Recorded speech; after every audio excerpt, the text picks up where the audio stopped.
Yeah, I started in August of 2015, and actually, I guess it dates back to 2009 when I first became a sessional instructor at then the University of Ontario Institute of Technology in the kinesiology program. Started working there, became the lab technician for the kinesiology program in 2010, and then started my PhD in the applied bioscience program at UOIT in 2011. So I'd sort of been on the campus since 2009. During that time, started integrating ideas and working a little bit collaborative with the fitness health promotion program, and particular Olga Labai and Michael Longo at Durham College. So I had some knowledge of the program, and as my PhD continued and was looking at wrapping up in 2015, a position popped up in the fitness health promotion program for a full-time professor. So at that time, I thought it was a good opportunity to apply for it. I had actually done one semester of part-time teaching in the program as well, teaching one of the fitness assessment labs. So I thought it would be a good way to get into academia and to kind of continue on and start my research program too at the college. So really was beginning in 2009 being on campus, but then being able to work with the college and work with fitness and health promotion in a collaborative aspect that really sort of opened my eyes to the opportunities that would be at Durham College if I could become a full-time professor. I like to definitely integrate many different types of, I guess, teaching philosophies in the classroom. So, utilizing a little bit of the presentation lecture style, but also trying to incorporate some of the flipped classroom as well. So, providing readings, having discussions in the classroom, and it really depends on the course and the course content. So if it's a very foundational course, for instance, like an exercise physiology course, which is very content heavy, a lot of it will be kind of lecture style. But at the same time, trying to integrate, whether it's case studies, discussions about case studies, integrating definitely a lot of videos and interactive components. So whether we're remote or in the classroom, utilizing those, definitely interactive with quizzing. Of course, not for necessarily for grades, but more for just feedback for the student to sort of see where they're at. So whether that's at the beginning of the lecture or at the end of the lecture. And then when it comes to labs, obviously very much hands-on, very much ensuring that we provide sort of a short introduction to a lab, but allowing that student to really, get their hands on the equipment, getting that sort of trial and error. Because when you get to hands-on sort of laboratory components, you really need to be able to see I guess what goes right and what goes wrong in order to troubleshoot. So one of our big pushes when we're in the lab is to ensure the student by the end of the semester, and especially by the end of their program, has that ability to troubleshoot. So if something doesn't go right, which definitely from a research background, my philosophy always is what can go wrong will go wrong. If that equipment worked an hour ago, it's a good chance it's probably not going to work for whatever reason. But how do you troubleshoot that? So really building that into the kind of the student's psyche in order to master and understand what they're doing, but have that ability to sort of peel back that onion and step back and sort of see if something doesn't go right, why didn't it go right, and how can I then fix that? So really, what we stress to them is having that solid core understanding of whatever the content is allows you to troubleshoot. If you just sort of memorize the information and don't understand sort of what were the pieces that got you there, it's tougher to do that troubleshooting piece.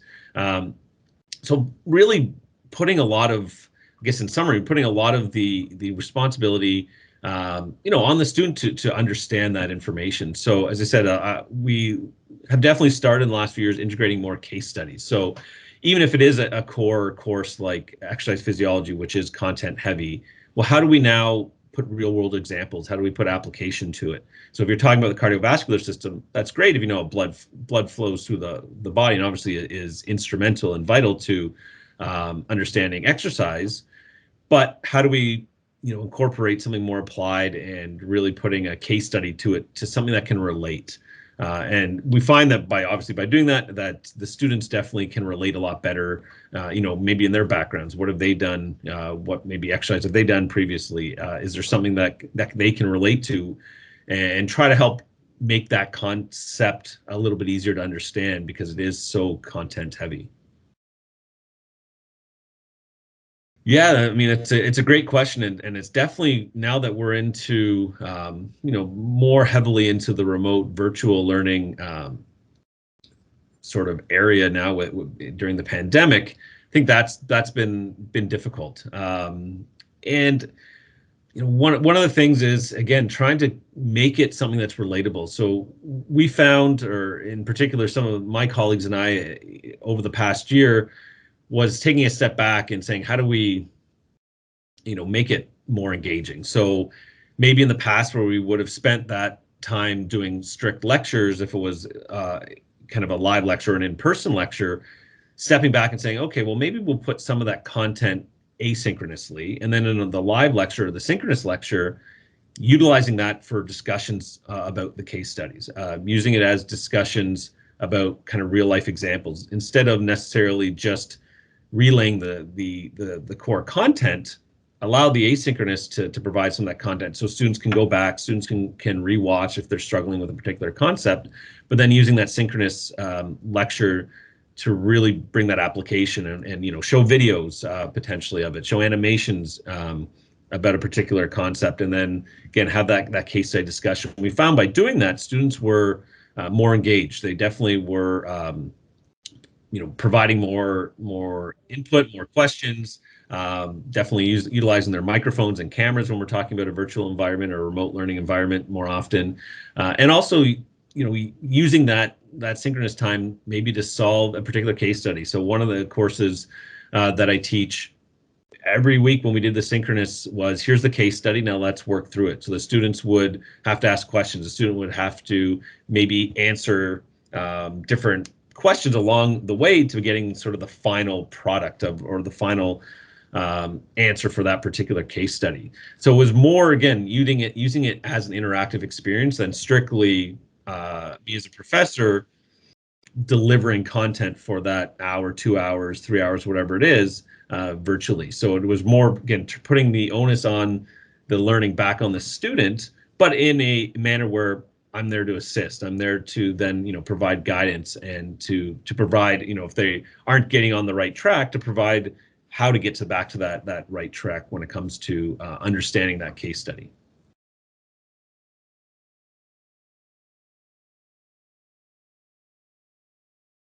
Yeah, definitely. And so my background is in exercise physiology. I have a master's and undergraduate degree in kinesiology from the University of Waterloo, and then my PhD at now Ontario Tech University in the Applied Bioscience program. So, coming to the college, I had very large research aspirations. And my primary area that I work with is the fire service. So looking at physiological demands of firefighters when they're doing their job. And obviously, their job can be extremely intense. They can be exposed to extreme environmental conditions. So, a lot of different, really, stressors on the body that cause the body to respond in a certain way, and then eventually, over time, potentially adapt either positively or negatively to those stressors. So, that was when I came to the college, sort of my interest. So, as part of that, yes, over the last, I guess now 18 months, we've been quite successful in a variety of different research proposals. So one was the NSERC College and Community Social Innovation Fund, where we're at the moment, we're developing a virtual reality training simulation to train firefighters in building collapse or structural collapse scenarios. So we want to be able to have the firefighter physically engaged in the tasks, but wearing the head-mounted display of the VR system or VR headset, and then we can, input whatever sort of visuals we would like that individual to see. And then, from my perspective, the other intriguing part is then measuring how the body's responding with different wearable technology. So that was a 3-year grant that we have, and then we've been able to hire several students in a nice sort of collaborative project where we have students from fitness and health promotion program. We have students from the pre-service firefighter education and training program, as well as the game art program. So a lot of different students now interacting on research where otherwise they really wouldn't probably be collaborating very often, if ever. So we have them coming together and now, talking about their expertise and sort of trying to bring the knowledge they have towards this project. We were able then to be awarded a second research grant from that through the MyTax Accelerate program. And that's in conjunction with the Oshawa Fire Services as well as the City of Oshawa. So they're our collaborative partner on that one. And that's to build more of the knowledge translation. So how do we now, as researchers, our day-to-day lives of trying to develop new knowledge, understand, publish that. But how do we do that in a more effective way through either social media, through other types of platforms? So the MyTax grant really brings now into the journalism students on board, and working with Danielle Harder with the NSERC CSIF, working with John Goodwin in the game art program, but working with Danielle's students in journalism now to how do we get that information across. So a lot of times as researchers, we're not great at promoting our own work, necessarily getting the word outside of the scientific community. So utilizing again a different program. So now we have several programs working on one project, but all have their individual sort of niche areas as to what they're bringing to that particular project. In the last year, here in 2021, we've been able to secure now 3 Sewell iHub grants. Where they're working to integrated learning grants. So in the fitness health promotion program, we have a field placement in semester 3 and semester 4. So this fund has been allowed to allow us to enhance those field placements for students. So we've developed something that we're calling the varsity clinics with DC Athletics as well as Ontario Tech Athletics. We're now certain athletes from 6 teams between DC and Ontario Tech are now getting access to the fitness health promotion labs in order to train. So they now have an improved training facility that they can utilize, and we're bringing the sports science side to them. So it's funding that's allowed us now to have the athletes put on wearable technology so they can monitor their training for their entire training duration, and also allows us to do some pre-test or pre-training measurements that can give us a readiness score, so we can get a better understanding of sort of how ready that athlete is on that day to train, and sort of what intensities and maybe what volumes should they be training at. So our students now as a field placement are actually running the sports science team under the supervision of myself and my postdoctoral fellow, Dr. David Coppathorne.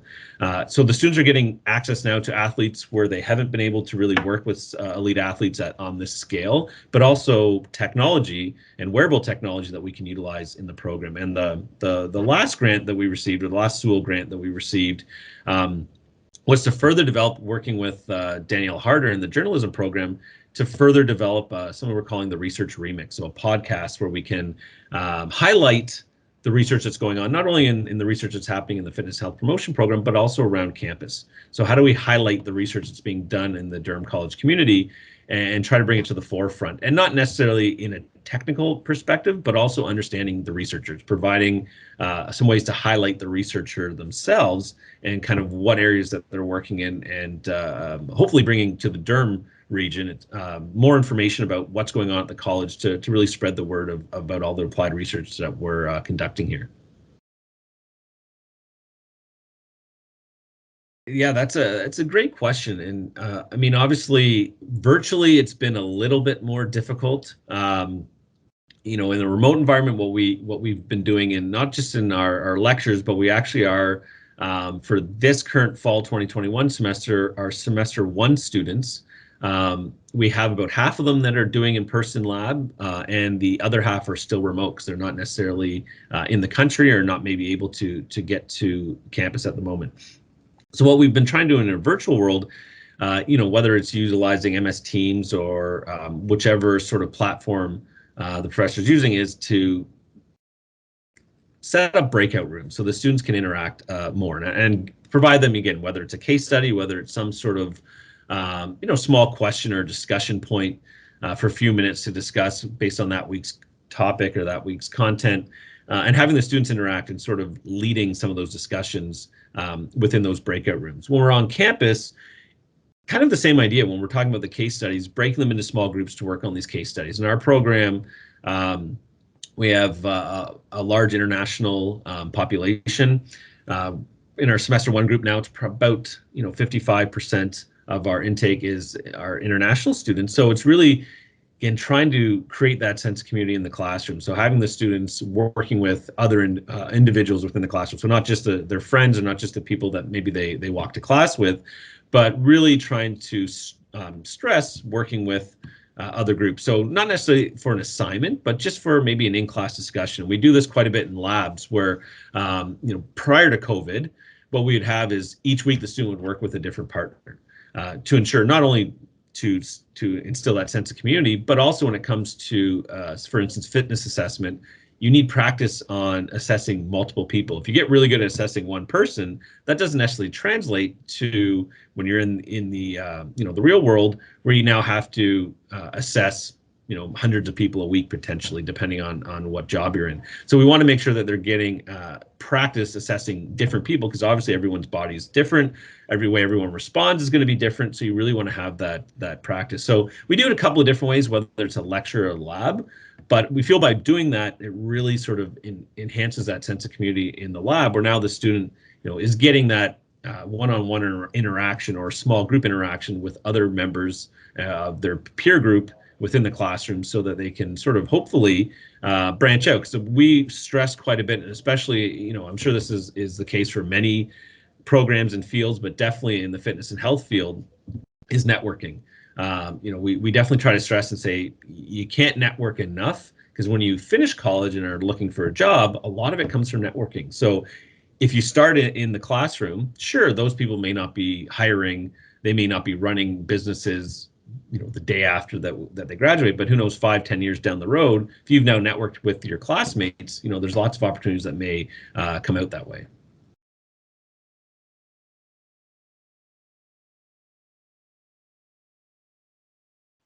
Yeah, I mean, I think we've all been sort of, I'm sure, forced into, looking for new technology quicker than we probably would have if there wasn't a pandemic. So, if we're looking at maybe the odd bright light that comes out of this, or positive that comes out of this, it is sort of that, at least for me, looking internally and saying, okay, this is how we've taught previously. This might not work that well in a remote environment. What can I do to change? So, as I mentioned, really sort of changing that focus of not just lecturing, staring into a screen and lecturing, because we don't have that necessarily face-to-face interaction. I know for me personally, when I teach in person, a lot of how I teach is based off of, really reading the room and reading, faces of the students. Okay, did they grasp that concept? It looks like there's a lot of, maybe confused looks. All right, we need to spend some more time. And sometimes remotely, that's more difficult, or it definitely has been more difficult. And even stories, even anecdotal stories. A lot of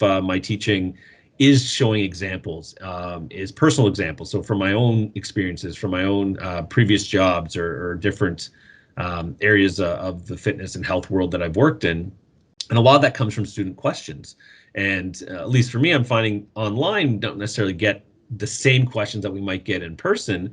So a lot of those stories don't necessarily come out. So it was really looking at, okay, how to kind of flip that class around in a sense virtually, and trying to come up with what's the technology. So again, whether it's utilizing more online interactive games in a sense, or quizzing in a sense, where the student has to not necessarily come up with an answer, but come up with a question, or come up with some sort of a response to a survey poll or survey question, and then using that to drive, okay, what I'm going to be doing for the rest of that particular synchronous lecture.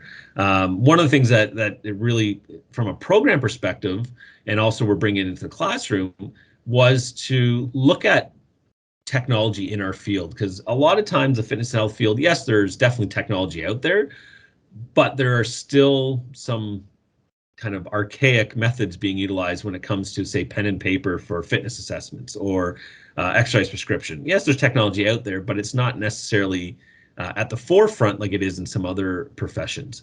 So this definitely, through the pandemic, made us go and search for what's the best online training platform that we can bring to the college, so that we can integrate into curriculum and utilize with our students. And through about 18 months, we started just prior to the pandemic, but the pandemic obviously brought it more into the forefront. we identified and now have integrated for the first time in the fitness health program this particular academic year is something called Kinduct. It's an online training platform that was developed in Halifax, Nova Scotia, and it's being used worldwide and definitely heavily in North American professional sports, Ontario University Sport, Canadian Inter-University Sport, the NCAA, the NHL, Major League Baseball, Major League Soccer, can go on, basically any professional sport and a lot of the amateur ranks, as an online training platform. So we're now integrated that where students in the classroom and online or remotely now are interacting with this particular platform. So they would have a client where they can input all their assessment data. They can publish training prescriptions that go to an app on the client side. They can view up to 6,000 different types of exercises. So they can not only view them, but they can also then attach those to the client's program. They can do nutrition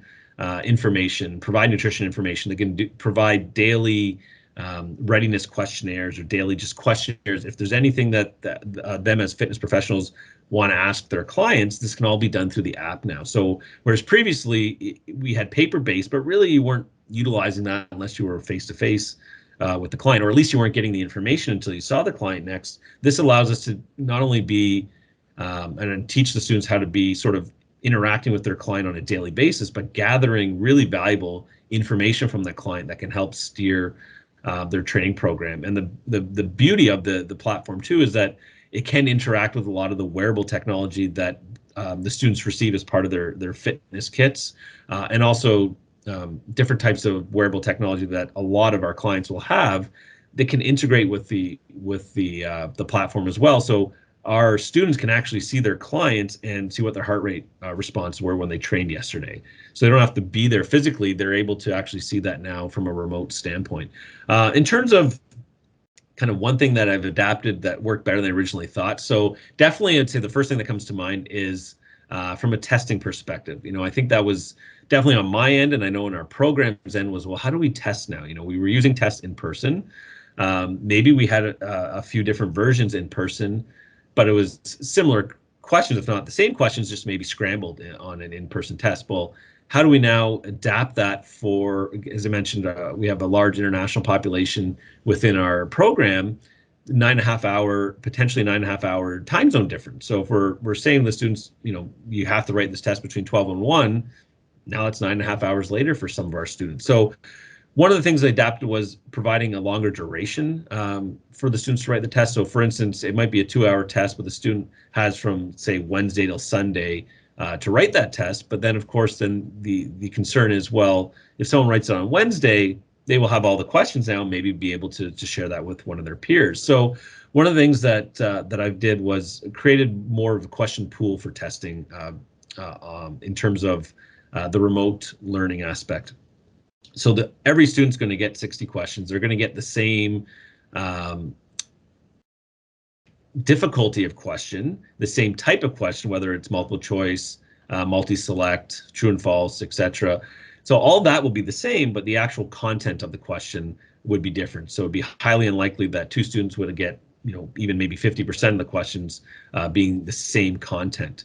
And what I found was by doing that, the test averages were in line with what they were in person, if not, maybe slightly, I might say lower. For instance, instead of a 70%, maybe it was a 68 or 69%, but definitely not finding that the online tests were substantially higher grades than what we saw previously, or what I saw previously with in-person testing. So I thought that was something initially I thought was going to be a big struggle, and I've actually been pleasantly surprised at how well that's worked for the student. And also then by providing that 5-day writing period, not having many technical issues, but also not having many issues with students not being able to necessarily write that particular test.